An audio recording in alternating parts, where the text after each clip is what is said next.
Hello, আসসালামু আলাইকুম। কেমন আছেন আপনারা সবাই?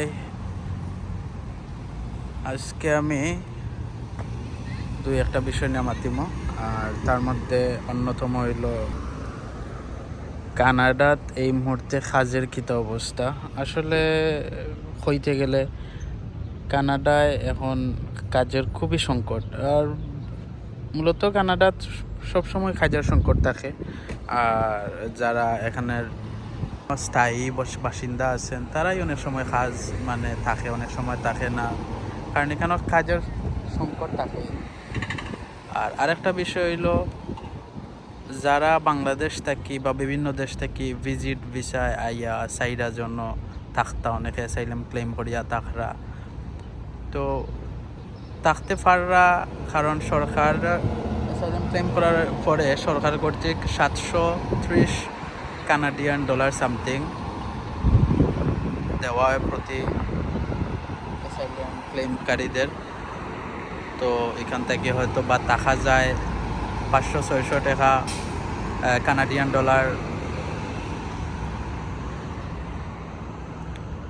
দিয়া রুম ভাড়া দিয়া থাকি, আর খাওয়া তারও 100, দেখা যায় বাঁচে না। অনেকে কষ্ট করি 100 কানাডিয়ান ডলার সেভ করার ট্রাই করে। তো তারপরেও আমি কইম এখন কানাডাত কাজের সংকট, ওটা দিয়ে অনেকে নিজেদের এখানের জীবনযাত্রা কোনো রকম কাভার করে। আর কানাডিয়ার কাজের অবস্থা বলতে, যারা অ্যাসাইলাম ক্লেম করছে 2 মাস 4 মাস 6 মাস হয়ে গেছে, তো সরকার থেকে হয় পারমিট দেয়, ওয়ার্ক পারমিট দেয়, অর্থাৎ কাম করার একটা চান্স থাকে। পারমিট যেহেতু আছে কাজ করতে পারবে, কিন্তু এখানে তো কাজ নাই।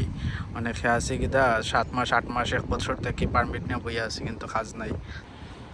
তো কাজ নাই, আপনারা আওয়ার আগে অবশ্যই বুঝিয়া শুনিয়া আইবা। যারা এখন আওয়ার চিন্তাধারা কররা আইতা সাইরা, যারা তারা একটু ভেবে চিন্তে আইবা।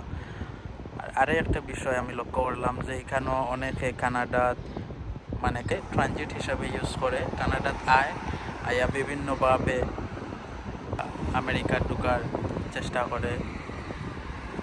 আমেরিকাত অনেকে ঢুকে, অনেকে ওখানে আমেরিকাত স্টে করার চিন্তা করে। তো আজ এই পর্যন্তই। আর যদি কেউ কিছু জানার ইচ্ছা থাকে তো আমার কমেন্ট শেয়ার করবা, আমি চেষ্টা করবো রিপ্লাই দেওয়ার। আর ভালো থাকবা, সুস্থ থাকবা। আসসালামু আলাইকুম।